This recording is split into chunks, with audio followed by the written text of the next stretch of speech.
Bu xonadonga kelin bo'lib tushganimga endigina 6 oy bo'ldi. Erim uzoqda. U bilan to'yimizdan keyin 3 oygina yashash nasib etdi. Ishlari orqaga ketib, katta qarzga botgach, chetga chiqib ishlab kelmasam bo'lmaydi. Sen onam va akam bilan turib tur deb yo'lga otlandi. Ketganiga ham 3 oy bo'ldi.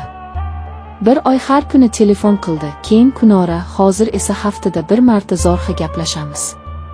Ahvolim yaxshi, ishlayapman derdi. Lekin ovozi hamgin eshitilardi. Shunday qilib bu katta huvillab yotgan uyda 3 kishi qoldik. Men 20 yoshli kelinchak. 50 ni qoralab qolgan qaynonam va qaynakam. Qaynotamni hech ko'rmaganman. Erim aytishicha, ular 10 yil avval yurak xurujidan vafot etgan ekanlar. Qaynonam shundan beri bu katta hovliga o'zi egalik qilar. Bolalarni qattiq nazoratda ushlardi. Uyimizda mendan oldin ham kelin yashagan. Katta kelin qaynakamning xotini. Men kelishimdan 4 oy avval u o'zini osib qo'ygan ekan. Bu haqda menga hech kim aniq bir narsa aytmagan. To'ydan oldin sovchilar kelganda kattasining baxti kulmadi, xotini kasalmand edi. Vafot etdi deyishgandi. Bu uyga kelgach qoni qo'shnilardan har xil gap eshitdim. Birovlar o'zini osdi desa, boshqasi tomdan yiqilib tushgan derdi. Qaynonamdan bu haqda so'rashga qo'rqardim. U kelinini nomini tilga olishni yoqtirmasdi. Bir marta ovqatlanib o'tirganimizda bilmay o'ksinim haqida so'rabman. Qaynonamning yuzi birdan oqarib ketdi. Qo'lidagi qoshiqni dasturxonga sharaqlatib qo'yib, menga sovuq tikildi. Uning nomini bu uyda boshqa tilga olma kelin.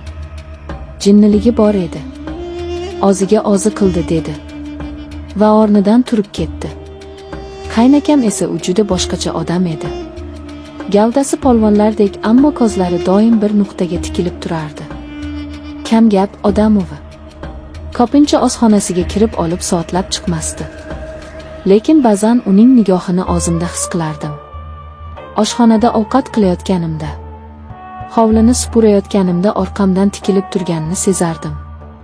O'girilib qaraganimda esa u shoshgancha ko'zini olib qochardi. Eng boshqacha jihati shunda ediki, u hali ham onasi bilan yosh boladek gaplashardi. Kechki ovqatdan keyin qaynakam onasining yoniga o'tirib olardi.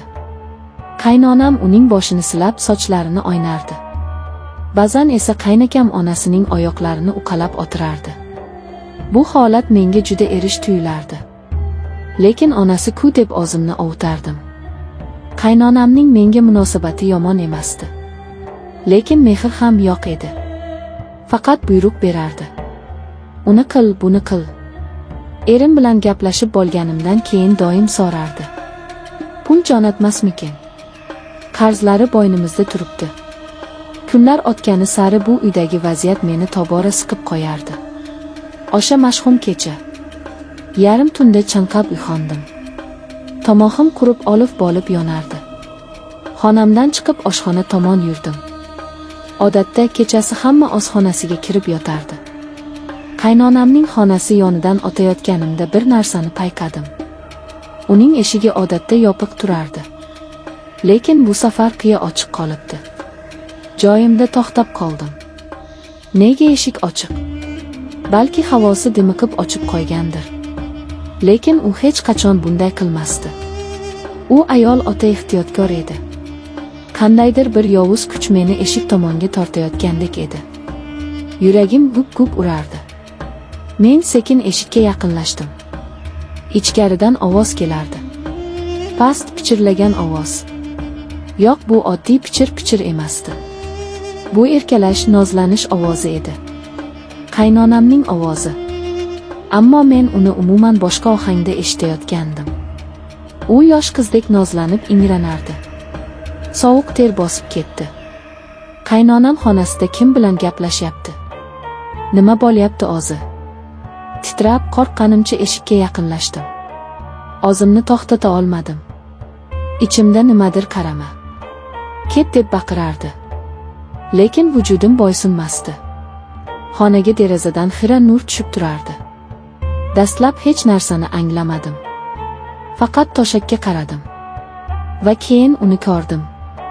Qaynonamning oppoq uzun sochlari yostiqda to'zg'ib yotardi. U yalang'och edi. Deraza nuri uning oqargan tanasini xira yoritib turardi. U yolg'iz emasdi. Uning ustida keng baquvvat yelkalar. Bu qaynakam edi. Qotib qoldim. Ko'zlarimga ishonmadim. Nafasim bog'zimga tiqildi.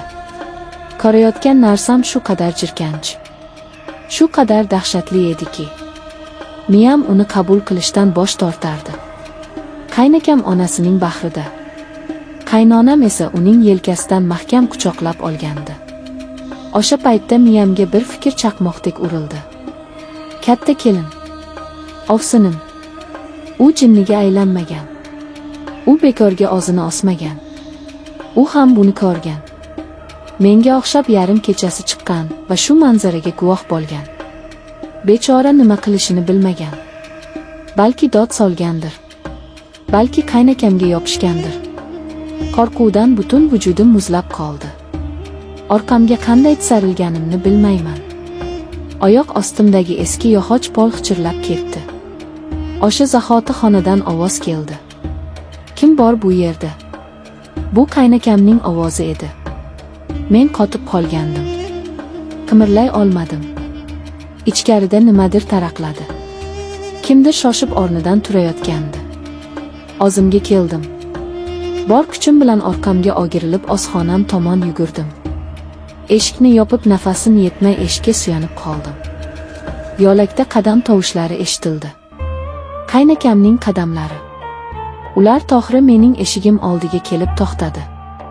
Men nafas olishdan ham qo'rqib turardim. Eshik tirqishidan uning soyasini ko'rdim.